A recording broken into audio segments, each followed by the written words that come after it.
What's up? Have you heard of the story of Daniel in the Bible? No? It's all right. I'll show you. So in Daniel, the first chapter, Nebuchadnezzar, the king of Babylon, takes Daniel captive. Daniel and several other of his friends. If you know the Bible, Babylon's kind of a big deal. Not really a godly place to be. And they were taken into captivity to serve this king, King Nebuchadnezzar. Okay, so him and his friends. Now, most people think that their names are Shadrach, Meshach, and Abednego. Not a Billy Goat, okay? It's not a Billy Goat. I saw that's a thing. People really thought it was a Billy Goat. It's a Tyler Perry joke, okay? It's not real, all right? In the Bible, it does not say that Daniel was a eunuch, but it says that he was given to the master of the eunuchs, right? So he was instructed to bring these children in from Israel. And then in those children were descendants of the king and his noblemen, right? So they were a blend of captives and their people. But they were given to the chief of eunuchs. So let's do this. It's not said that he was a eunuch, but there's a possibility that Daniel was a eunuch and he was castrated, which would be gender mutilation, or what's happening in today's world. So check this out. They said they were looking for young men who there was no blemish. They were good looking, gifted in all wisdom, possessing knowledge and quick to understanding. So they had to be smart. The king appointed him daily provision. So he fed them, gave them wine, and he was going to train them for 3 years. So he's going to indoctrinate them on the customs of where they are now. Remember, this is not their hometown. This is not Israel. This is them being a slave to a place that they're not from, to a king that they didn't choose. This is the ultimate disrespect to them, right? So they have to try to abide by these rules. Now, everyone knows their name, Shadrach, Meshach, and Abednego. But the truth is, that's not their name. Y'all hear me out, because it's sad that the church hasn't even called them by their real name. Look at this. Their real name, it was Daniel, Hananiah, Mishael, and Azariah. That is their real names, not Shadrach, Meshach, and Abednego. Daniel was given a different name, and they called him Belteshazzar. So they affected their gender role, and then they gave them a new name. Y'all, this is happening today. They are culturing us, indoctrinating kids today.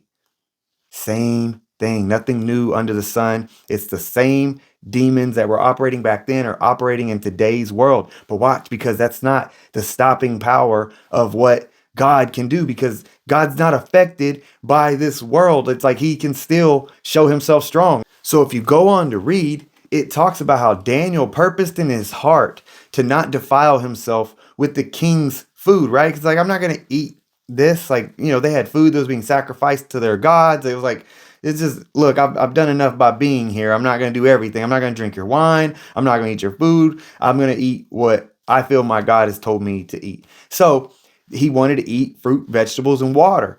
So then the guy who's in charge of them is like, well, what do you want me to do? If I let you not eat and you look malnourished and starved, they're going to come after me, and they would kill him. So he's like, look, they're going to cut off my head if you look like you're not getting taken care of, because I'm in charge of you. And he's, look, test us in this. So he tested him for 10 days, gave him only what he wanted, right? So he ends up doing that. Y'all, he gets more strong, fatter. He gets fatter. He looks better than all of the others, him and his friends. And he goes, fine. So then he begins to take away the portion that they were given. So no more wine, no more food, all that, right? And so it says this, watch. As for the 4 young men, God gave them knowledge, skill, and all literature and wisdom. God gave them. Daniel had understanding in all vision and dreams. Daniel had understanding in all visions and dreams. Look, a lot of people are selling their soul to the devil, acting like God isn't good, that God doesn't want you to be smart and have knowledge and wisdom. And it's like, look, there's good wisdom, and it was the tree of good and evil, right? And you see a lot of people selling their souls. They're giving into the evil side. They're not choosing light. They're choosing darkness. God's good. Don't doubt it. Don't doubt it. There's nothing in this world that you would want. It says, what does it profit a man to gain the world and to lose his soul? I promise you, everything you want is in God. Your identity is found in God, because the world will try to change your name. The world will try to put a title on you that you're not, and you'll believe that you are because you were indoctrinated with it. You were told that that's who you were. You were told that that's what you do. You were told that you're not this, you're not that, you're a boy, you're not a girl. Y'all, you got to understand, it's the same demons that were here then, here now. Different people, same demons. You look at what's going on in the world and you've got to understand that this is the same spiritual battle that has been going on for hundreds, thousands of years. Because look, he says they were 10 times better than all the magicians, all the astrologers that were in the realm. Y'all, the witches can't hang. Oh, guys, the musicians, the magicians can't hang with God's people when God's people are really after God, really going to separate themselves and give themselves wholly unto God. That's the separating factor. We can't blend in with this world. We're not of this world. We can't act like this world. We're not supposed to be like this world. We are seated in heavenly places. Like your daddy is the king of the universe. If you don't know your dad, well, let me tell you who he is. He's the king of the universe. He's the maker of heaven and earth. He measured the waters in the palms of his hands, the oceans in his hands. Y'all better know who he is, because there's a lot of people that are really brave right now, defying the Most High God. He's not sleeping. He's not sleeping. I want to say some stuff, and I'm not going to.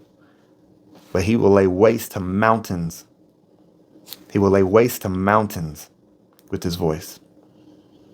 You can't cry for a mountain to fall on you and hide you from the face of the living God.